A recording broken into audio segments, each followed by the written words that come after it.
What I'm going to talk to you all about today is mindfulness. And the reason why this is important is because in today's world, especially, I think we're all just so pulled by, stress, by anxiety. And I'm not even just talking about with work. I'm talking about even with relationships, especially, right? Like, how do you stay present? One of the biggest questions I've been asked in my space is like, how can I actually focus on my relationship and not focus on everything else and the wounds and the trauma and the anxiety and the nervousness that comes with it, right? Because a lot of us know in our relationships was so pulled aside by doubt, by insecurity, by jealousy. Now, first and foremost, when it comes to relationships, one of the biggest things I want to tell you, and someone asked me this question on the Gauntlet about the partner that comes into their life, attracting that partner. And the biggest thing I want to tell you is that anything that you're feeling when it comes to someone else, especially doubt, anxiety, jealousy, that's actually a reflection of what you're going through and what you're carrying, the wounds you're carrying and what you're needing to work through. So it's important then for you to be able to become mindful and present, because then you can truly evaluate what is actually going on in the now. What are you actually talking about now with your partner? So, when it comes to mindfulness, something I want to tell you guys, why is it that Buddhism teaches mindfulness? Why is it that in meditation they talk about mindfulness so much? What is this concept of mindfulness? What is this concept of being present?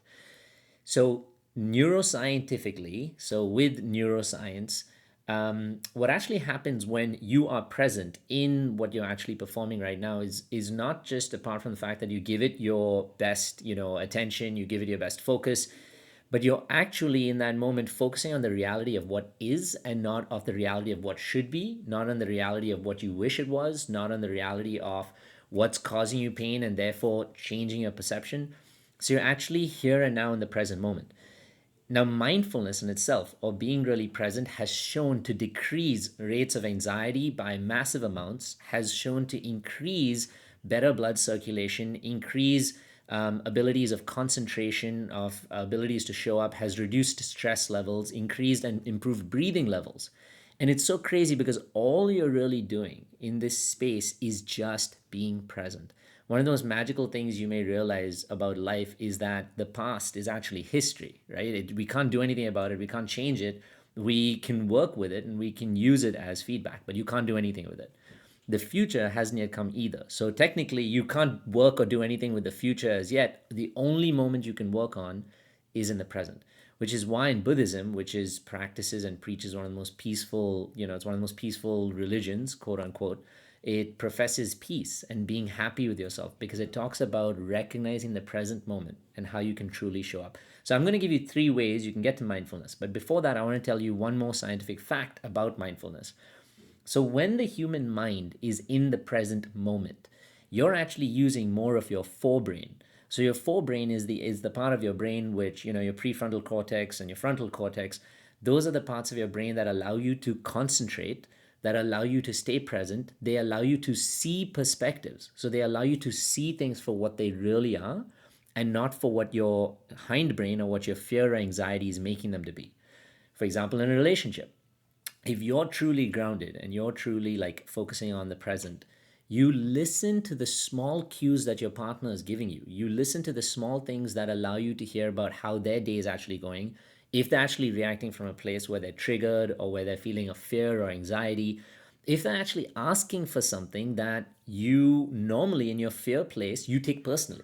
For example, if someone says, "Hey, I just need a little bit of space to work through this thing I'm going through," your fear and your anxiety will tell you, "Oh my God, they want to run away from me. They are asking to like be away from me. They must be avoidant. Oh my God, they might break up with me. Oh my God, they might be cheating on me." And that's what takes away from the reality of what the situation is, where your partner may just very much be saying, like, "Hey, I just need space to consider and like to go through what this real feeling is so I can have a good discussion with you about it." Now, mindfulness can also be attained naturally by working through all your wounds, etc. But there are little tips and tricks that you can practice continuously that allow you to be in the present moment. So in science, they actually say that if the more mindful you are, the more that you're actually developing your brain cells in the front part of your brain, which is the logic, the reasoning, the understanding, the perspectives, the social cues, helping better social connections, all of that comes from the front part of your brain. So if you are more mindful, you're actually generating and improving not only the functioning in the front part of your brain, you're actually developing more brain cells in the front part of your brain.